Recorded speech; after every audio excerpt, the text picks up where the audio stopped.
शुक्लाम्बरधरं विष्णुं शशिवर्णं चतुर्भुजं प्रसन्नवदनं ध्यायेत् सर्वविघ्नोपशान्तये व्यासं वसिष्ठनप्तारं शक्ते पौत्रमकल्मषं पराशरात्मजं वन्दे शिवदातं तपोनिधिं व्यासाय विष्णुरूपाय व्यासरूपाय विष्णवे नमो वै ब्रह्मनिधये वासिष्ठाय नमो नमः अविकाराय शुद्धाय नित्याय परमात्मने सदैकरूपरूपाय विष्णवे सर्वजिष्णवे यस्य स्मरणमात्रेण जन्म संसारबन्धनात् विमुच्यते नमस्तस्मै विष्णवे प्रभविष्णवे ॐ नमो विष्णवे प्रभविष्णवे श्रीवैशम्पाय उवाच श्रुत्वा धर्मानशेषेण पावनानि च सर्वशः युधिष्ठिरश्चान्तनवं पुनरेवाभ्यभाषत युधिष्ठिर उवाच किमेकं दैवतं लोके किं वाप्येकं परायणम् स्तुवन्तः कं कमर्चन्तः प्राप्नुयुर्मानवा शुभम् को धर्मः सर्वधर्माणां भवतः परमो मतः किं जपन्मुच्यते जन्तुर्जन्म संसारबन्धनात् श्रीभीष्म उवाच जगत्प्रभुं देवदेवमनन्तं पुरुषोत्तमं स्तुवन्नाम सहस्रेण पुरुषः सततोत्थितः तमेव चार्चयन् नित्यं भक्त्या पुरुषमव्ययम् ध्यायन् स्तुवन् नमस्यं शयनमानस्तमेव च अनादिनिधनं विष्णुं सर्वलोकमहेश्वरं लोकाध्यक्षं स्तुवन् नित्यं सर्वदुःखादिगो भवेत् ब्रह्मण्यं सर्वधर्मज्ञं लोकानां कीर्तिवर्धनं लोकनाथं महद्भूतं सर्वभूतभवोद्भवम् एष मे सर्वधर्माणां धर्मोऽधिगतमो मतः यद्भक्त्या पुण्डरीकाक्षं स्तवैरर्चेन्नरः सदा परमं यो महत्तेजः परमं यो महत्तपः परमं यो महद्ब्रह्म परमं यः परायणम् पवित्राणां पवित्रं यो मङ्गलानां च मङ्गलम् दैवतं देवतानां च भूतानां यो मे पिता यतः सर्वाणि भूतानि भवन्त्यादियुगागमे यस्मिन् च प्रलयं यान्ति पुनरेव युगक्षये तस्य लोकप्रधानस्य जगन्नाथस्य भूपते विष्णोर्नाम सहस्रं मे शृणु पापभयापहम् यानि नामानि गौणानि विख्यातानि महात्मनः ऋषिभिः परिगीतानि तानि वक्ष्यामि भूतये ऋषिर्नाम्नां सहस्रस्य वेदव्यासो महामुनिः छन्दोऽनुष्टुप्तथा देवो भगवान् देवकीसुतः अमृतांशुद्भवो बीजं शक्तिर्देवकीनन्दनः त्रिसामाहृदयं तस्य शान्त्यर्थे विनियुज्यते विष्णुं जिष्णुं महाविष्णुं प्रभविष्णुं महेश्वरम् अनेकरूपदैत्यान्तं नमामि पुरुषोत्तमम् अस्य श्रीविष्णो दिव्यसहस्रनाम स्तोत्रमहामन्त्रस्य श्रीवेदव्यासो भगवान् ऋषिः अनुष्टुप्छन्दः श्रीमहाविष्णुः परमात्मा श्रीमन्नारायणो देवता अमृतांशुद्भवो भानुरिति बीजम् देवकीनन्दनः षष्ठेति शक्तिः उद्भवः क्षोभणो देव इति परमो मन्त्रः शङ्खबृन्नन्दगी चक्रीति कीलकम् चाङ्गधन्वा गदाधर इत्यस्त्रम् रथाङ्गपाणिरक्षोभीति नेत्रम् त्रिसामा सामगः सामेति कवचम् आनन्दम् परब्रह्मेति योनिः ऋतुः सुदर्शनः काल इति दिग्बन्धः श्रीविश्वरूप इति ध्यानम् श्रीमहाविष्णुप्रीत्यर्थे सहस्रनाम जपे विनियोगः ध्यानम् क्षीरोधन्यप्रदेशेषु शिमणिविलसत्सैकते मौक्तिकानाम् मालाक्लृत्तासनस्थस्फटिकमणिनिभैर्मौक्तिकैर्मण्डिताङ्गः शुभ्रैरभ्रैरदभ्रैरुपरि विरचितैर्मुक्तपीयूषवर्षैः आनन्दीनः पुनीयानरिनलिनगता शङ्खपाणिर्मुकुन्दः भूपादौ यस्य नाभिर्वियतसुरनिलश्चन्द्रसूर्यौश्च नेत्रे कर्णावाशा शिरोद्योर्मुखमपि दहनो यस्य वास्थेयमब्धिः अन्तस्थं यस्य विश्वं सुरनरखगो भोगि गन्धर्वदैत्यैः चित्रं रम्यते तं त्रिभुवनवपुषं विष्णुमीशं नमामि ॐ नमो भगवते वासुदेवाय शान्ताकारं भुजगशयनं पद्मनाभं सुरेशं विश्वाकारं गगनसदृशं मेघवर्णं शुभाङ्गं लक्ष्मीकान्तं कमलनयनं योगिहृद्यानगम्यं वन्दे विष्णुं भवभयहरं सर्वलोकैकनाथं मेघश्यामं पीतकौशेयवासं श्रीवत्साङ्गं कौस्तुभोद्भासिताङ्गं पुण्योपेदं पुण्डरीकायदाक्षं विष्णुं वन्दे सर्वलोकैकनाथम् नमः समस्तभूतानामादिभूताय भूभृते अनेकरूपरूपाय विष्णवे प्रभविष्णवे सशङ्खचक्रं सकिरीटकुन्तलं सपीतवस्त्रं सरसेरुहेक्षणं सहारवक्षस्थलशोभिकौस्तुभं नमामि विष्णुं शिरसा चतुर्भुजम् छायायां पारिजातस्य हेमसिंहासनोपरि आसीनमम्बुधश्याममायताक्षमलङ्कृतम् चन्द्राननं चतुर्बाहुं श्रीवत्साङ्गितवक्षसं रुक्मिणी सत्यभामाभ्यां सहितं कृष्णमाश्रये विश्वं विष्णुर्वषट्कारो भूतभव्यभवत्प्रभु भूतकृद्भूतवृद्भावो भूतात्मा भूतभावनः भूतात्मा परमात्मा च मुक्तानां परमागतिः अव्ययः पुरुषः साक्षी क्षेत्रज्ञोक्षर एव च योगो योगविदां नेता प्रधानपुरुषेश्वरः नारसिंहवपुः श्रीमान् केशवः पुरुषोत्तमः सर्वशिवस्ताणुर्भूतादिर्निधिरव्ययः सम्भवो भावनो भक्ता प्रभवः प्रभुरीश्वरः स्वयंभू शम्भुरादित्यः पुष्कराक्षो महास्वनः अनादिनिधनो धाता विधाता धारुरुत्तमः अप्रमेयो ऋषिकेशः पद्मनाभो मरप्रभुः विश्वकर्मा मनुस्त्वष्टास्तविष्टस्तविरो ध्रुवः अग्राह्य शाश्वत कृष्णो लोहिताक्ष प्रदर्दनः प्रभूतस्त्रिगबुद्धाम पवित्रं मङ्गलं परम् ईशान प्राणद प्राणो ज्येष्ठ श्रेष्ठ प्रजापतिः हिरण्यगर्भो भूगर्भो माधवो मधुसूदनः ईश्वरो विक्रमी धन्वी मेधावी विक्रमक्रमः अनुत्तमो दुरादर्श कृतज्ञ कृतिरात्मवान् सुरेश शरणं शर्म विश्वदेता प्रजाभवः अहः संवत्सरो व्याळः प्रत्ययः सर्वदर्शनः अजः सर्वेश्वरः सिद्धः सिद्धिः सर्वादिरच्युतः वृषाकपिरमेयात्मा सर्वयोगविनिस्मृतः वसुर्वसुमना सत्यः समात्मा सम्मितिः समः अमोघः पुण्डरीकाक्षो वृषकर्मा वृषाकृतिः रुद्रो बहुशिरा बभ्रुः विश्वयोनिश्चुजीश्रवाः अमृतः शाश्वतस्थाणुर्वरारोहो महातपाः सर्वगः सर्वविद्वानुर्विश्वक्सेनो जनार्दनः वेदो वेदविदव्यङ्गो वेदाङ्गो वेदवित्तविः योगाध्यक्षः सुराध्यक्षो धर्माध्यक्षः कृताकृतः चतुरात्मा चतुर्व्यूहश्चतुर्धंष्टश्चतुर्भुजः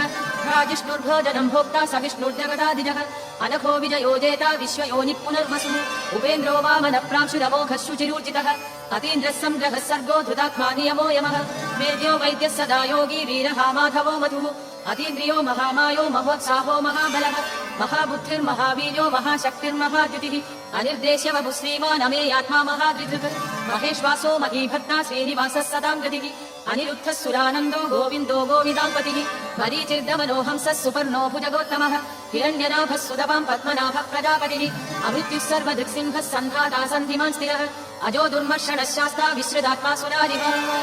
गुरुर्गुरुतमो धामः सत्यः सत्यपराक्रमः निमिषो निमिषः सद्गी वाचस्पतिरुदारधीः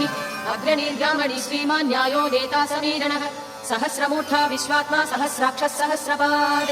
आवर्तनो निवृत्तात्मा संवृतः सम्प्रवर्धनः अहः संवर्तको वह्निरनिरोधरणीधरः सुप्रसादः प्रसन्नात्मा विश्वदृग्विश्वभुक्तिभुः सत्कर्ता सत्कृतः साधुर्जग्मुर्नारायणो नरः असङ्ख्येयो प्रमेयात्मा विशिष्टः शिष्टकृत्शुचिः सिद्धार्थः सिद्धसङ्कल्प सिद्धिदः सिद्धिसाधनः वृषाही वृषभो विष्णुर्वृषपर्वा वृषोदरः वर्धनो वर्धमानश्च विविक्तः श्रुतिसागरः सुभुजो दुर्धरो वाग्मी महेन्द्रो वसुदो वसुः नैकरूपो बृहद्रूपः शिविविष्टप्रकाशनः भोजस्तेजो गिरिधरः प्रकाशात्मा प्रतापनः ऋद्धस्पष्टाक्षरो मन्त्रचन्द्रांशुर्भास्करद्युतिः अमृतांशुद्भवो भानुः शशबिन्दुः सुरेश्वरः औषधं जगतः सेतु सत्यधर्मपराक्रमः भूतभव्यभवन्नाथः पवनः पावनो नलः कामः कामकृत्कान्तः कामः कामप्रदः प्रभुः युगादिकृत्युगावर्तो नैकमायो महाशनः अदृश्यो व्यक्तरूपश्च सहस्रजिदनन्दजित् इष्टो विशिष्टः शिष्टेष्टः शिखण्डी नहुषो वृषः क्रोधः क्रोधकृत्कर्ता विश्वबाहुर्महीधरः अच्युतः प्रतितः प्राणदो वासवानुजः अपां निधिरधिष्ठानमप्रमत्तप्रतिष्ठितः स्कन्दस्कन्दधरो दुर्यो वरदो वायुवाहनः वासुदेवो बृहद्भानुरादिदेवः पुरन्दरः अशोकस्थारणस्थारः शूरः शौर्यजनेश्वरः अनुकूलः शतावर्तः पत्नी पद्मनिभेषणः पद्मनाभो रविन्दाक्षः पद्मगर्भः शरीरभृत् महद्भिर्वृद्धो वृद्धात्मा महाक्षो गरुडध्वजः अतुलः शरभो भीमः समयज्ञो हविर्हरिः सर्वलक्षणलक्षण्यो लक्ष्मीवान् समितिञ्जयः विक्षरो रोहितो मार्गो हेतुर्दामोदरः सखः महीधरो महाभागो वेगवानमितासनः उद्भवः क्षोभणो देवः श्रीगर्भः परमेश्वरः करणं कारणं कर्ता विकर्ता गहनो गुहः व्यवसायो व्यवस्थानः संस्थानस्थानदो ध्रुवः परर्दिः परमस्पष्टस्तुष्टः पुष्टश्चुपेक्षणः रामो विरामो विगतो मार्गो नेयो नयो नयः वीरः शक्तिमतां श्रेष्ठो धर्मो धर्मविदुत्तमः वैकुण्ठः पुरुषः प्राणः प्राणदः प्रणवः पृथुः हिरण्यगर्भः शत्रुघ्नो व्याप्तो वायुरथोक्षजः गुरुः सुदर्शनः कालः परमेष्टि परिग्रहः उग्रः संवत्सरो दक्षो विश्रामो विश्वदक्षिणः विस्तारस्थावरस्थाणुप्रमाणं बीजमव्ययम् अर्थोरर्थो महाकोशो महाभोगो महाधनः अनिर्विण्णस्तविष्टो भूर्धर्मयूपो महामखः नक्षत्रनेमिर्नक्षत्री क्षमः क्षामः समीहनः यज्ञ इत्यो महेज्यश्च क्रतुः सत्रं सदां गतिः सर्वदर्शी विमुक्तात्मा सर्वज्ञो ज्ञानमुत्तमम् सुव्रतः सुमुखः सूक्ष्मः सुघोषः सुहरः सुहृदः मनोहरो जितक्रोधो वीरबाहुर्विदारणः स्वापदः सुवशो व्यापी नैकात्मा नैककर्मकृत् वत्सरो वत्सलो वत्सी रत्नगर्भो धनेश्वरः धर्मगुद्धर्मगृद्धर्मी सदसक्षरमक्षरम् अविज्ञाता सहस्रांशूर्विधाता कृतलक्षणः गहस्तिनेमिः सत्त्वस्तसिंहो भूतमहेश्वरः आदिदेवो महादेवो देवेशो देवभृद्गुरुः उत्तरो गोपतिर्गोप्ता ज्ञानगम्यः पुरातनः शरीरभूतभृद्भोक्ता कवीन्द्रो भूरिदक्षिणः सोमवोमृतवः सोमपुरुजित्पुरुसत्तमः विनयोजयः सत्यसन्धो दाशाढः सात्वतापतिः जीवो विनयिता साक्षी मुकुन्दोमितविक्रमः अम्भो निधिरनन्दात्मा महोदतिशयोऽन्तकः अजो महान्तः स्वाभाव्यो जितामित्रप्रमोदनः आनन्दो नन्दनो नन्दः सत्यधर्मा त्रिविक्रमः महर्षि कपिलाचार्य कृतज्ञो मेदिनीपतिः त्रिपदस्कृतशाध्यक्षो महाशृङ्गकृताङ्गकृत् महावराहो गोविन्दः सुषेणः कनकाङ्गदी गुह्यो गभीरो गहनो गुप्तश्चक्रगदाधरः मेधास्वाङ्गो जितकृष्णो दृढः सङ्घर्षणोच्युतः वरुणो वारुणो वृक्षः पुष्कराक्षो महामनाः भगवान् भगहानन्दी वनमाली हलायुधः आदित्यो ज्योतिरादित्यः सविष्णुर्गतिसत्तमः सुधन्वाकण्ठ परशुद्धारुणो द्रविणप्रदः दिवस्पृक् सर्वदृग्व्यासो वाचस्पतिरयो निजः विसामासामगः साम निर्वाणम् भेषजम् भिषग् सन्न्यासकृत्यमशान्तो निष्ठा शान्तिः परायणम् शुभाङ्गः शान्तिरस्रष्टा कुमुदः कुवलेशयः गोहितो गोपतिर्गोप्ता वृषपाक्षो वृषप्रियः अनिवर्ती निवृत्तात्मा संक्षेप्ता क्षेमतिः शिवः श्रीवत्समक्षा श्रीवास श्रीपति श्रीमदाम्बरः श्रीधर श्रीश श्रीनिवास श्रीनिधि श्रीविभावनः श्रीधर श्रीकर श्रेय श्रीमान् लोकत्रयाश्रयः स्वक्षस्वङ्गश्चदानन्दो नन्दिर्ज्योतिर्गणेश्वरः विजितात्मा विधेयात्मा सत्कीर्तिच्छिन्न संशयः उदीर्णः सर्वदष्टक्षूरनीशः शाश्वतस्थिरः भूषयो भूषणो भूतिर्विशोगशोगनाशनः अर्चिष्मानर्चितः कुम्भो विशुद्धात्मा विशोधनः अनिरुद्धो प्रतिरथ प्रद्युम्नोमित विक्रमः कालनेमिः वीरः शौरिः शूरजनेश्वरः त्रिलोकात्मा त्रिलोकेश केशवः केशिहा हरिः कामदेवः कामबालः कामीकान्तकृतागमः अनिर्देशवपुर्विष्णुर्वीरो नन्दो धनञ्जयः ब्रह्मण्यो ब्रह्मकृद्ब्रह्मा ब्रह्म ब्रह्म विवर्धनः ब्रह्म विद्यामणो ब्रह्मी ब्रह्मज्ञो ब्राह्मणप्रियः महाक्रमो महाकर्मा महातेजा महोरगः महाक्रतुर्महायज्वा महायज्ञो महाहविः स्तव्यस्तव प्रियस्तोत्रम् स्तुतिस्तोदारणप्रियः पूर्ण पूरयिदा पुण्य पुण्यकीर्तिरनामयः मनोजवस्तीर्थकरो वसुदेता वसुप्रदः वसुप्रदो वासुदेवो वसुर्वसुमनाहविः सद्गतिः सद्गृतिः सत्ता सद्भूतिः सत्परायणः शूरसेनो यदुश्रेष्ठः सन्निवासः सुयामुनः भूतावासो वासुदेवः सर्वासु निलयो नलः दर्पः दर्पदो धृप्तो धूर्धरोता पराजितः विश्वमूर्तिर्महामूर्तिर्दीप्तमूर्तिरमूर्तिमान् अनेकमूर्तिरव्यक्तः शरमूर्तिः शदाननः एको नैकः स वक्तः किं यत्तत्पदमनुत्तमम् लोकबन्धुर्लोकनाथो माधवो भक्तवत्सलः सुवर्णवर्णो हेमाङ्गो वराङ्गश्चन्दनाङ्गदी वीरः विषमशून्यो कृथा शीलचलश्चलः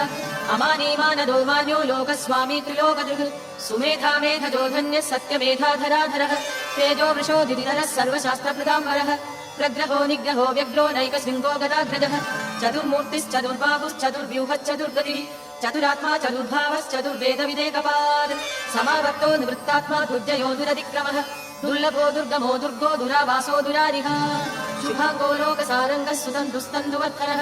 इन्द्रकर्मा महाकर्मा कृतकर्मा कृतागमः उद्धवः सुन्दरः सुन्दो रत्ननाभः सुलोचनः अर्को वाजसनः शृङ्गी जयन्तः सर्वविजयी सुवर्णबिन्दुरक्षोभ्यः सर्ववागीश्वरेश्वरः महाह्रदो महागर्तो महाभूतो महानिधिः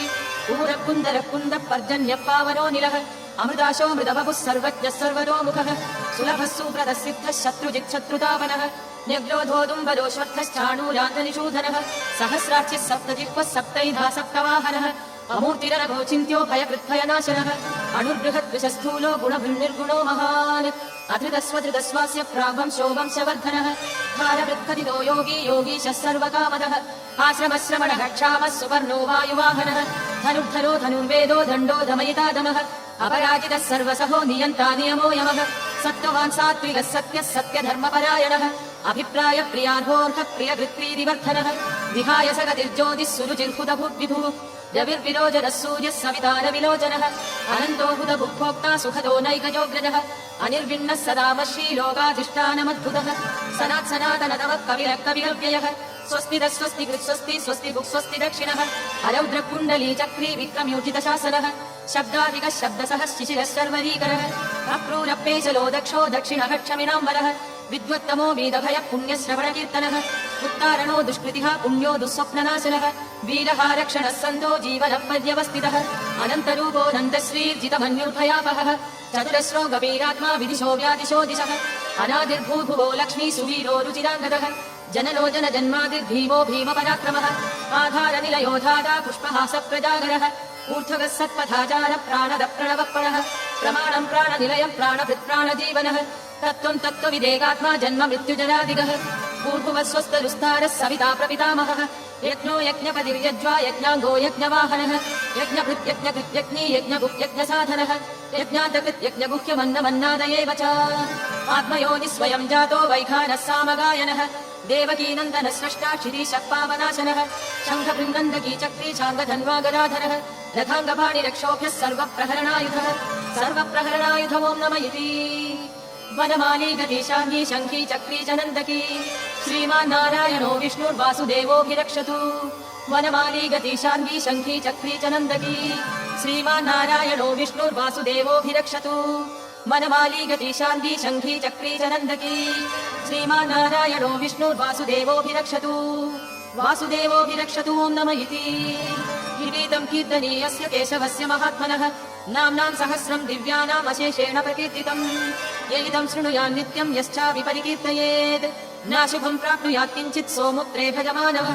वेदान्तको ब्राह्मणः स्यात् क्षत्रियो विजयी भवेत् वैश्योधन समृद्धस्य शूद्रः सुखमवाप्नुयात् धर्मार्थी प्राप्नुयात् धर्मम् अर्थार्थी चार्थमाप्नुयात् कामानवाप्नुयात् कामी प्रजार्थी चाप्नुयात् प्रजाम् भक्तिमान्यः सदोत्थाय सुरिस्तद्गतमानसः सहस्रं वासुदेवस्य नाम्नामेतत् प्रकीर्तयेत् यश प्राप्नोति विपुलं याति प्राधान्यमेव च अचलां श्रियमाप्नोति श्रेयः प्राप्नोत्यनुत्तमम् न भयं क्वचिदाप्नोति वीर्यं तेजश्च विन्दति भवत्यरोगो द्युतिमान् बलरूपगुणान्वितः रोगार्थो मुच्यते रोगान् बद्धो मुश्चेदबन्धनात् भयान्मुच्छेद भीदस्तु मुश्चेदावन्न आपदः दुर्गान्यतितरत्याशु पुरुषः पुरुषोत्तमम् स्तुवन्नाम सहस्रेण नित्यं भक्तिसमन्वितः वासुदेवाश्रयो मर्त्यो वासुदेवपरायणः सर्वपापविशुद्धात्मा यादि ब्रह्मः सनातनम् न वासुदेव भक्तानाम् अशुभं विद्यते क्वचित् जन्म मृत्युजरा व्याधि भयं नैवोपजायते इमं स्तवमधीयान सरथा भक्तिसमन्वितः युज्येतात्मा सुखः शान्तिः श्रीधृतिः स्मृतिकीर्तिः न क्रोधो न च मात्सर्यं न लोभो नाशुभा मतिः भवन्ति कृतपुण्यानां भक्तानां पुरुषोत्तमे